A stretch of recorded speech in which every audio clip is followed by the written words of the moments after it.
Hi, good morning. Welcome to the Capital Grounds podcast. I'm your host, Nick Miller. Got my co-host here, Joe Fisher. We're with SITG Capital. We're a real estate investment firm currently based out of Texas. We're bringing you Capital Grounds, talking about real estate news, talking about some coffee, talking about real estate and financial topics as a whole. And this morning, we've got a great guest. We've got our friend Fred Owens. Fred is a commercial broker with SVN and also a mortgage loan officer. He's got quite the background, quite the experience. So we'll be hearing from him today. But first off, gentlemen, how are you this morning? Good morning, Nick. Good morning. Thanks for having me. Yeah, Fred, thanks for joining us. Thanks for joining us. Joe, what's in the cup this morning? Oh man, well, this is a special one because Fred here and I went to a little destination called Cartagena, Colombia, which is where I picked up this mug, as well as this coffee. So Fred's gonna know about this coffee. Yeah. Yeah. Fantastic coffee right here. In fact, so good that I think Fred, your wife, ordered more of it directly I'm from drinking Colombia. some right now. But it's a really great coffee, Nick. I would absolutely recommend you trying it out. It's got notes of honey.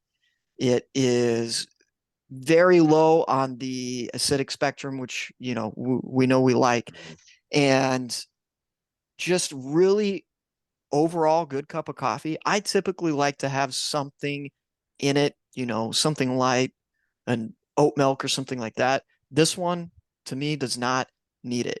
So I think it's a really good one. But I Completely was agree. also going to say, I almost found another mug from another trip that we had actually to Hawaii, and it's actually Fred's mug, and I have kept it since before COVID. So Fred, I got to get that back to you. We have Fred's mug. I know. To be honest, I can't even remember what that mug looks like, but I'm sure it is amazing. It's because you never used it, man. I know, right? I never used it. No, that's good stuff. I love it. I love it. Absolutely. Yeah, I got a story on my mug as well, but I'm drinking the same coffee that with the notes of honey. My mug says hubby, and this is actually the mug Joe got me. Joe and his wife got me. And my wife, she has one that says wifey on it for our wedding that we had. So when we got engaged. So good stuff here. Great coffee. So Yeah, cheers to let you me guys. be clear. That's all thanks to my wife. I know, right? I'm terrible I, at gifts, so I think I mentioned it. And you're like, what mug? And it's like, yeah, this is the one your wife got me, actually. yeah. You were just as surprised when they opened it as they were? Oh yeah, exactly. I like it that way. It's like, what did we get you this time? Absolutely. Cool. Well, I've got a couple of items I want to talk about here in our conversation today. But what's going on in the real estate market today? What kind of news do we have, Joe? I think you and I Yeah. are aware of a situation that's been boiling for a bit. Sounds like Yes. maybe come to a head. Yeah, we had interesting. It broke. I mean, this is about a week ago, but it's still interesting to cover. So for those of you that are interested in foreclosures, you can go down to the Harris County, Texas courthouse, and you can pick up a $200 million portfolio that's in foreclosure right now. So pretty big one. Arbor Loans was the lender, and the minimum bid that they're asking for was 196.5 million, but the loan amounts at 229 million. So they're willing to take a haircut of, what is that, 30, close to $35 million to Yeah. offload that portfolio. I can tell you that portfolio has a ton of problems. I've seen some of the properties in person. My partners have seen all of them in person. A lot of problems, high vacancy. It's going to be a big job to turn those properties around. But yeah, if you want to go down to the Harris County courthouse, you got $200 million you're ready to drop. You can pick up about 4,000 units. It just seems like that should be some type of record on the county courthouse of It going to might bid be, on some. man. Yeah, we're gonna have to see how that works out. But Mm-mm-mm. I don't Yeah. think anybody's gonna get it like that. I think that it'll be quite a bit more positioning with some people looking for some opportunities, but we'll see how it plays out. 15% doesn't sound like it's enough of a haircut based on some of the things we've talked about. Yeah, if I break it down by per unit costs, I think it's got more issues than what they're asking per unit on that. So I wouldn't be surprised if somebody picks it up for less than even what the minimum is. Maybe not right away. It's going to take time, Mhm. right? Because Nick, we've talked about this one for a while. We knew it was coming for months, and it just was just official about a week ago. So And we're seeing this in a number of places. It's easy to make money. It's easy to be successful when markets are exploding. Like they Mhm. were when they're just rockets to the moon, like they have been for the last 4 or 5 years. But when times get tough, when your operations need to be a bit leaner and you need to have all of your ducks in a row, it can really trim out those that are inexperienced, inefficient, or just not managing their properties well enough. And I think right, we're starting to see a bit more of Yeah. that. Maybe this is a canary in a coal mine. We'll have to wait and see. But yeah, we've seen a number of situations similar to this, not to this size certainly, but Yeah. And indications show that, we're kind of getting to this is the beginning. Mhm. A lot of metrics that we follow show that, closer to Q3, Q4, you're going to see a lot more investors, looking for a way out, especially if the lending market doesn't, come to its aid as much as, we're needing it to. You're going to see a lot of investors who come up on the end of their terms on their rates or on their refinances that are looking for a way out that either don't have the NOI to show up and get more capital, or they're gonna have to take some haircuts as well. So it's gonna be a fun Yeah. ride. I shouldn't say fun, but it's gonna be an interesting ride. Not too fun for a lot of people, but will be something that will be pretty interesting to watch. Yeah. Fred, are you guys saying that because of the bridge loan situation right now, and that a lot of people are either going to have to refinance their old loans or get a new loan potentially? Uh, what's kind of the basis for that Q3 Q4 timeline? Yeah, so a lot of things kind of go into that. I am here, and I don't know, but just kind of give a little background on that. I'm actually in the Phoenix, Arizona market. So Mhm. that's a market that I actually specialize in.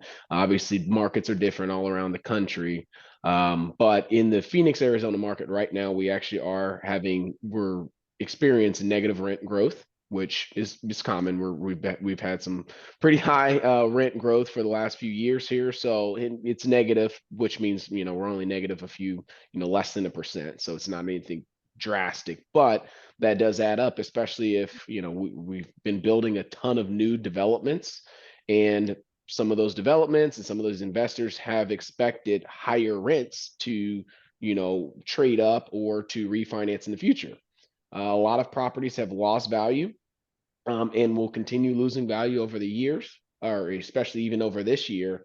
And at that point, if you are getting to the end of your cycle of when you're needing to, refinance, or if you're on a bridge loan, it is going to make it difficult for some of these investors to get access to more capital.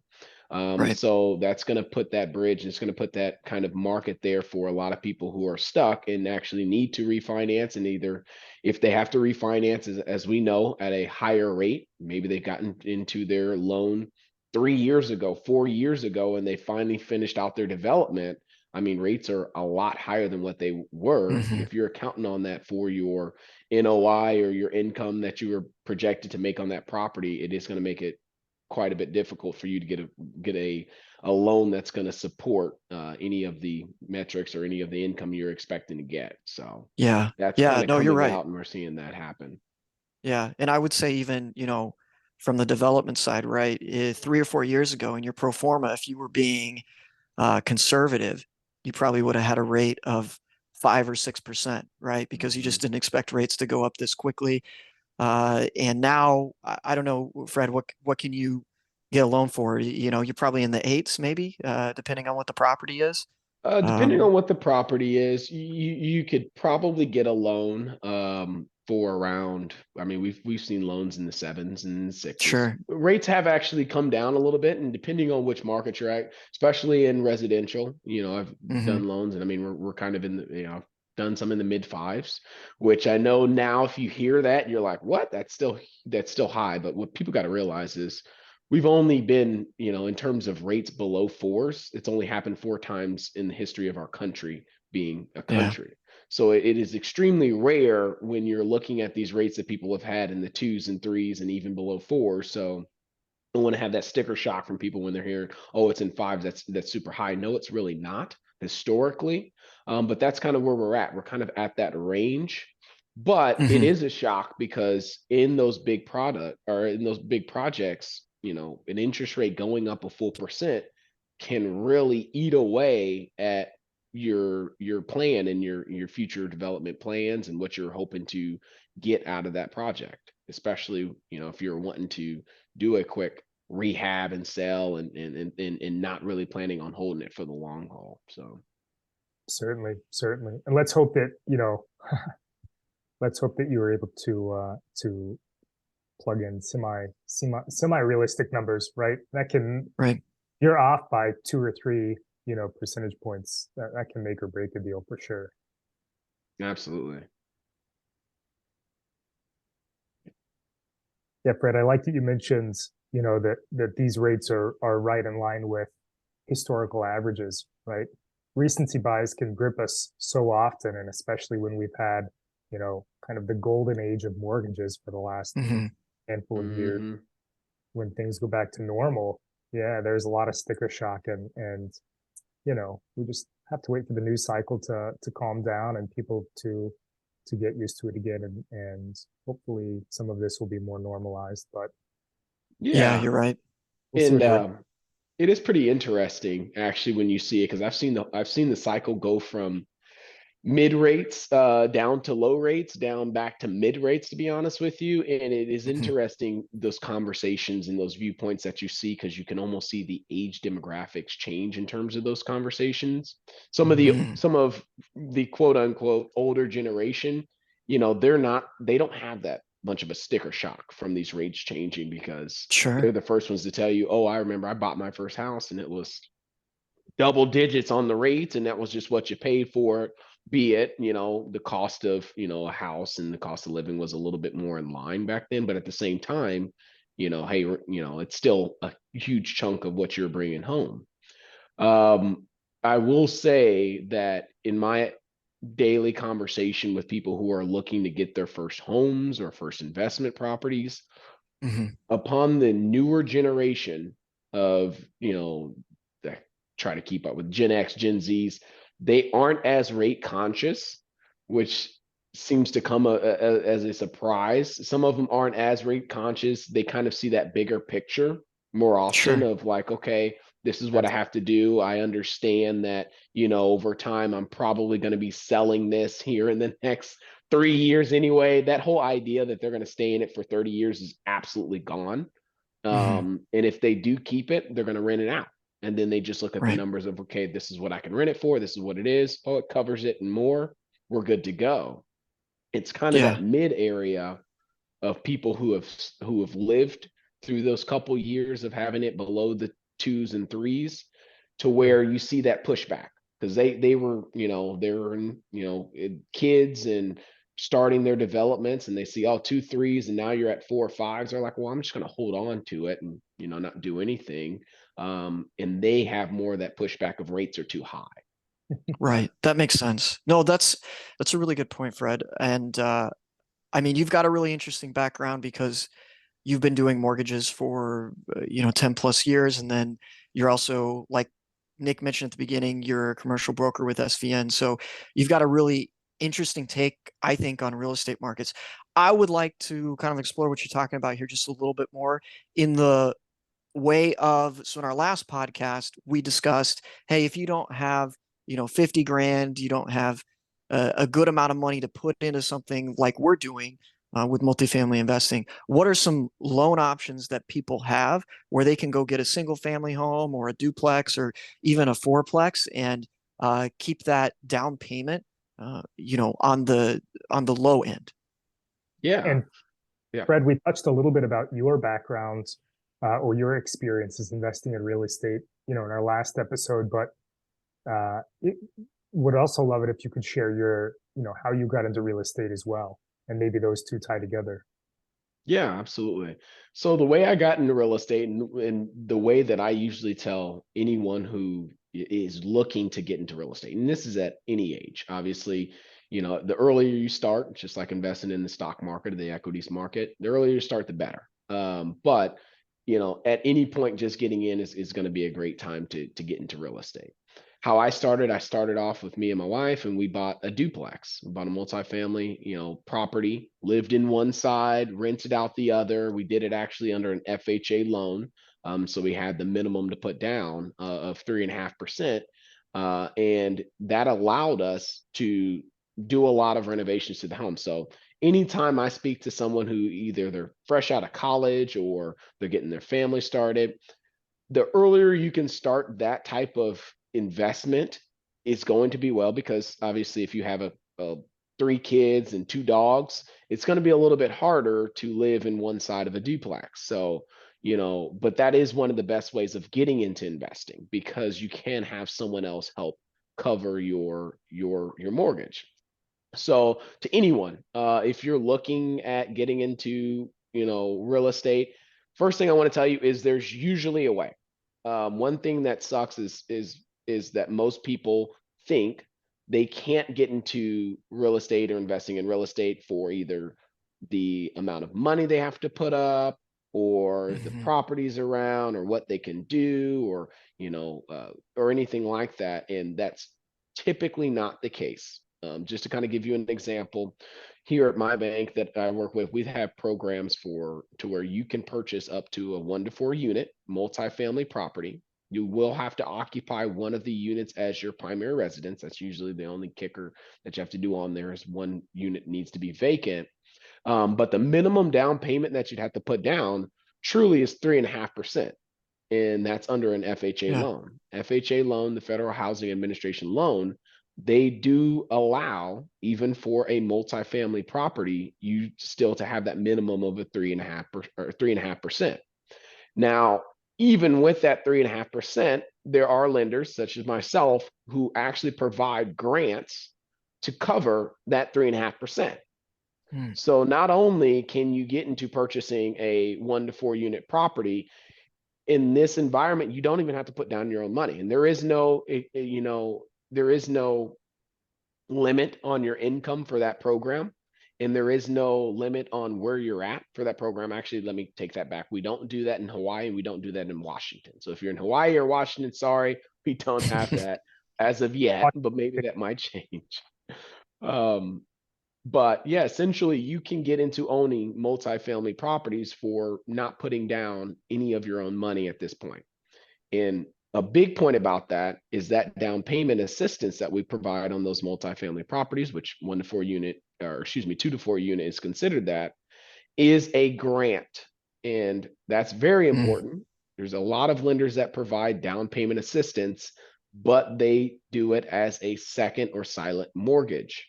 Um, the problem with that, not to go on too far on that, but the problem with that is on those type of assistant programs, you have to be in that home for a minimum of, I think it's 5 to 10 years they usually have Wow. for those programs. Wow. Wow. Yeah.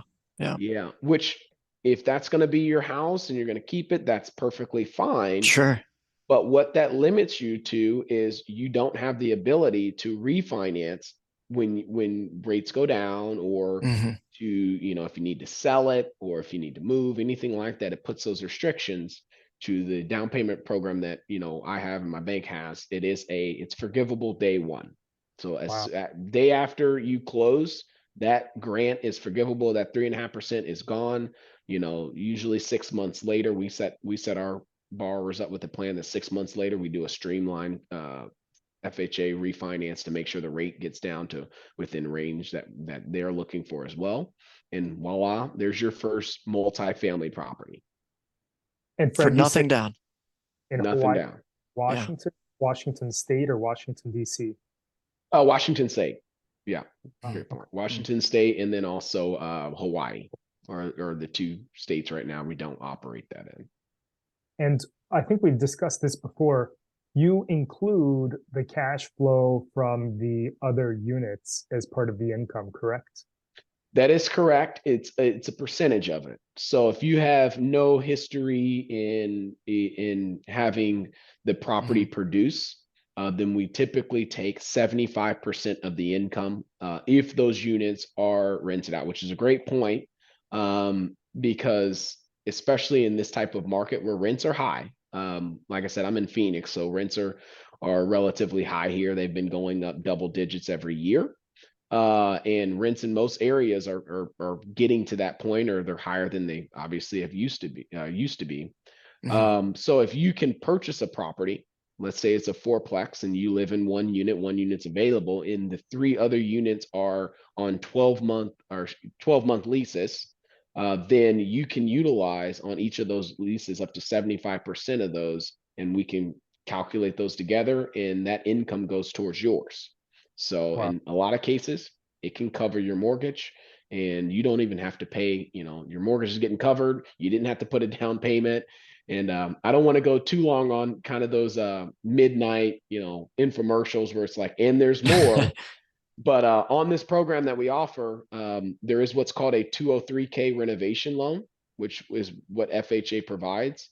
And it provides you on the limited option up to $30,000 to go towards renovations for that property. That's rolled into the loan. Wow. So you can even have your property updated in new landscape, new appliances, new paint, new flooring. All that can be rolled into that mortgage to where you can have those updates done without even having to touch your own money in your savings.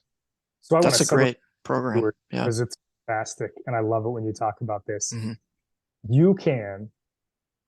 Let's say I go out there, I can, with no money down, with an FHA loan, I can buy a fourplex. Let's say I can buy a fourplex, potentially get a grant for that 3.5% down payment, and potentially have a renovation loan on top of that.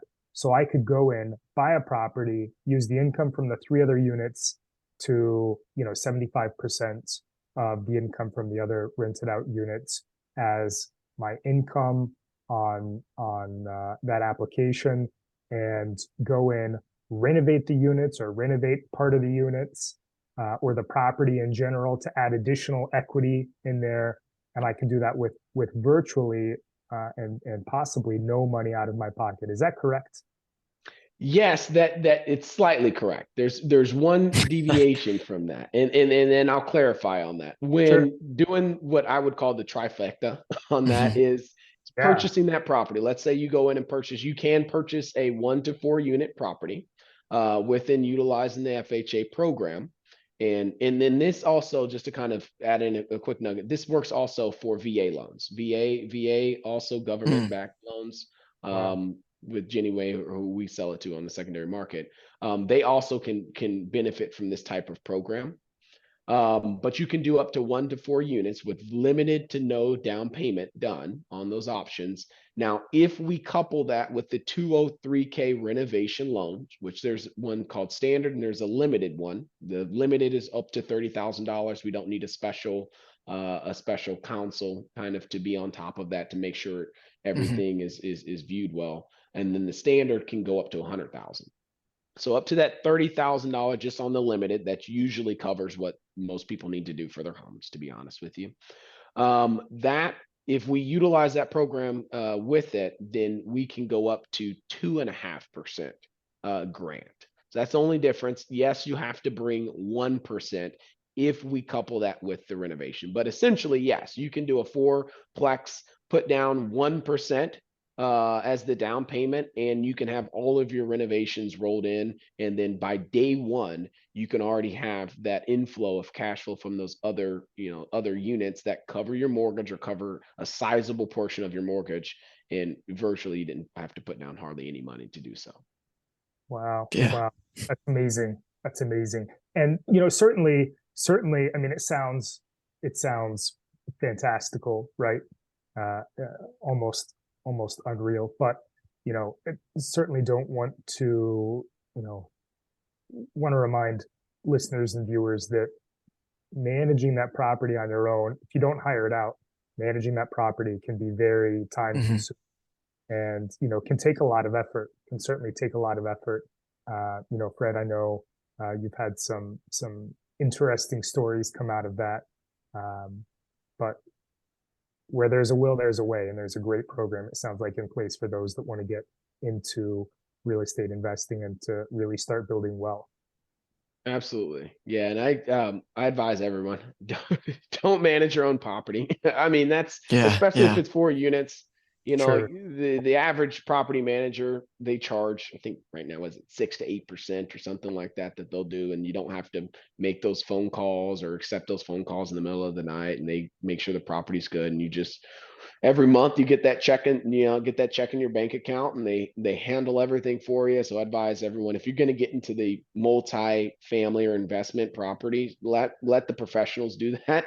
They have the legal team and the Right. legal expertise behind it that, they understand, when time comes that, hey, it's like, hey, if this person hasn't paid, what are the legal actions that need to be taken?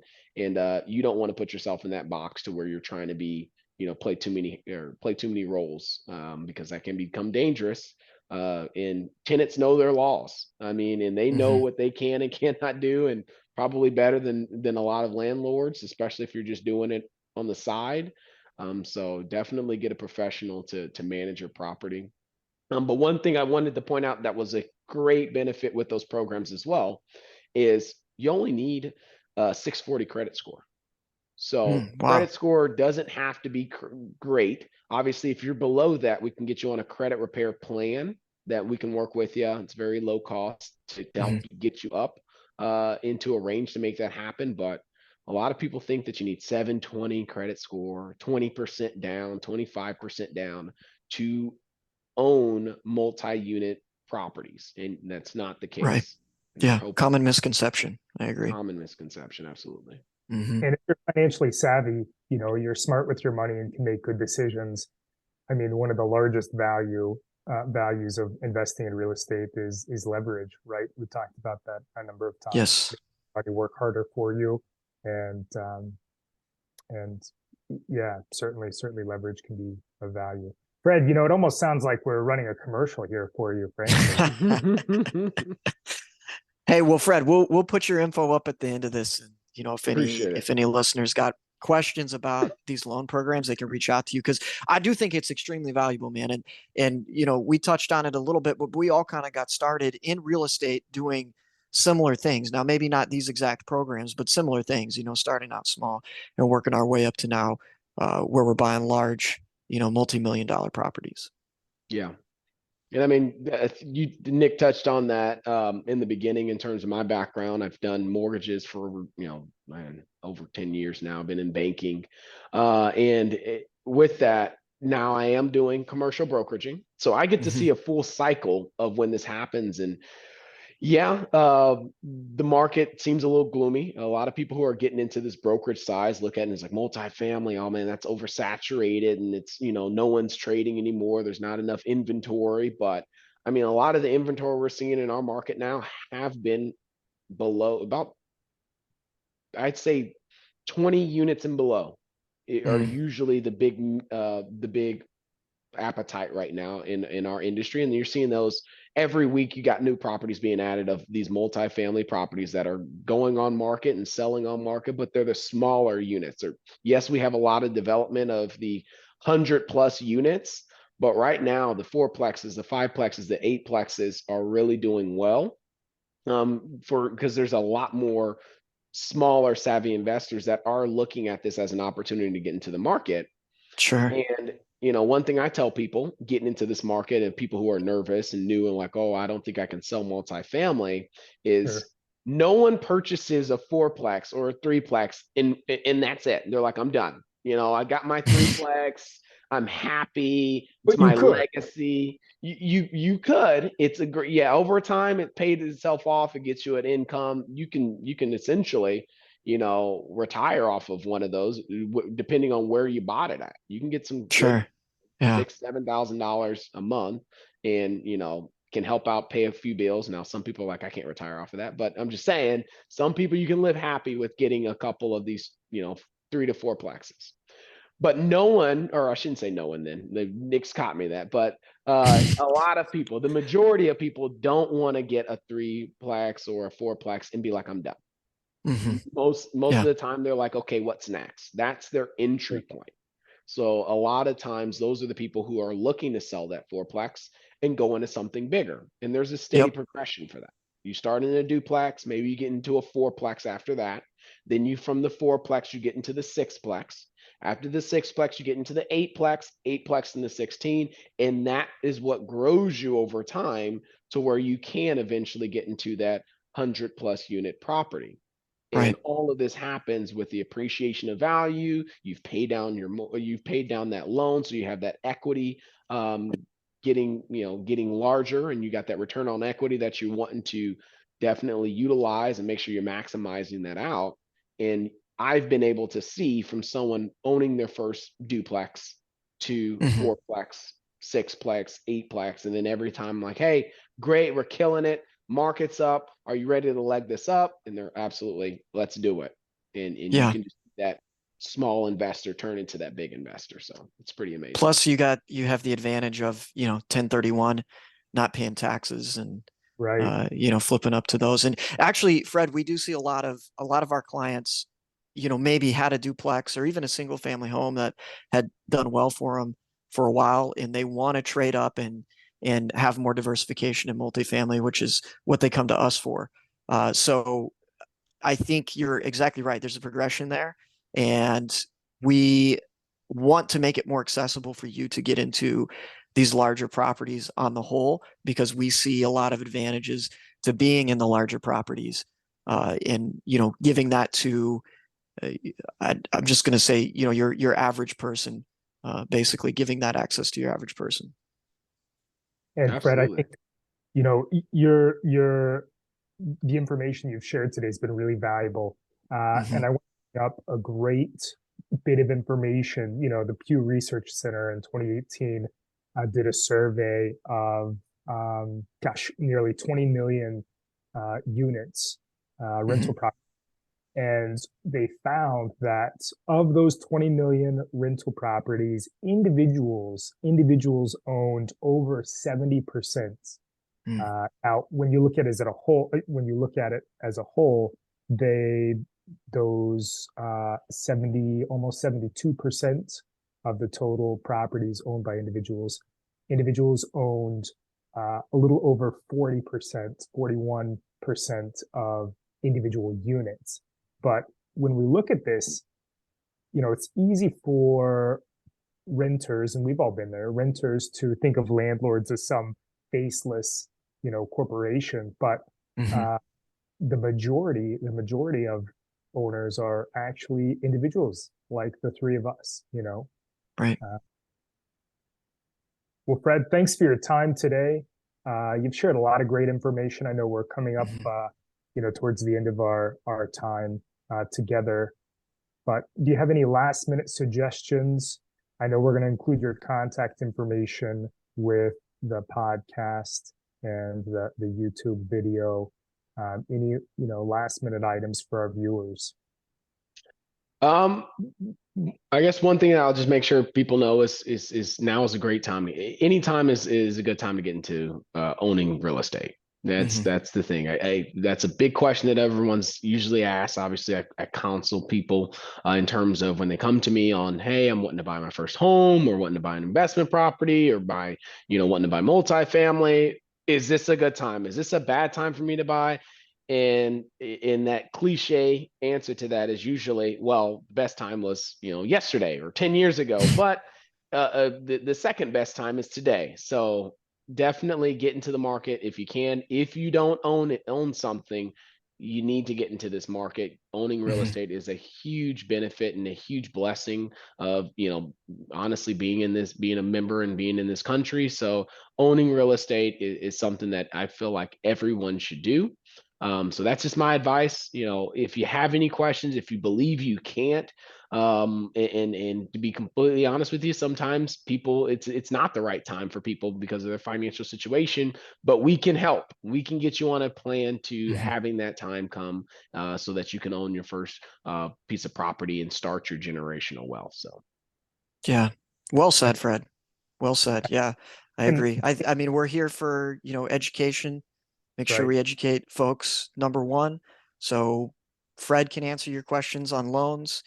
Once you're ready to step up to larger projects, that's kind of where Nick and I come in, and we can help guide you there as far as what's best for your family's financial situation. So, lots of opportunity. And like Fred said, always going to be opportunity out there. So don't let the news, or don't let what's going on with rates or any of those things that are short term affect your long term decisions. And if you're to the point where you are, getting close to retirement, or you're in retirement, or maybe you're just tired of owning those properties, maybe you're managing them yourself, or maybe you've had some bad experiences and you're ready to get out, but you don't want to miss out on the capital appreciation or that income, give us a call. We talk with clients like you day in and day out. Would love to be able to help you make a smart tax move, not realize those gains, and still work to replace that income and take some of that burden off of your shoulders. So give us a call. Check out our website, sitgcapital.com, and we can have an easy conversation about what we do, how we do it, and how we might be able to help you. Yes. Thanks, Nick. And as always, if you guys have questions or want us to take a look at anything, you can email us, or like Nick mentioned, contact us through the website. Yep, you can leave a comment on the YouTube channel. I encourage you, you hear it all the time, click subscribe, share it with your friends. We're here to educate people, and there's something we can do, let us know. But Joe, Fred, thank you for the time this morning. Thanks for the great chat. And we look forward to having another conversation here next week. Thanks, fellas. Thanks, my pleasure. Take care. Bye-bye.